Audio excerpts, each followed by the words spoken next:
Hey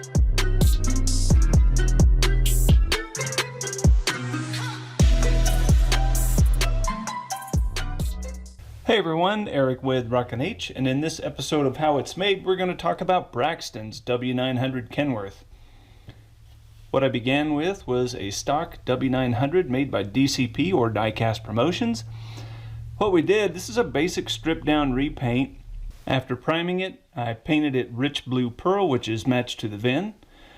At first glance, when I saw the photos when he sent them to me, I thought this was black, but this color is just a really deep dark blue with some silver flake in it. It's really pretty, and if you get it in the right light, it really sparkles. Of course, we had the decals made, Circus City, online. You can find them there. And then added Canada Coda floats from my store. We have double hump rear fenders from my store, and then some fuel tanks also out of my shop. Those can be purchased there if you're interested.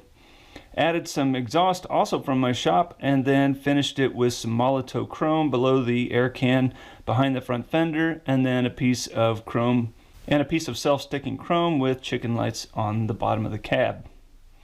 Pretty basic build, and it was a lot of fun. This is really a pretty color and just a good working man's truck with the hood number and the door decals to finish it off.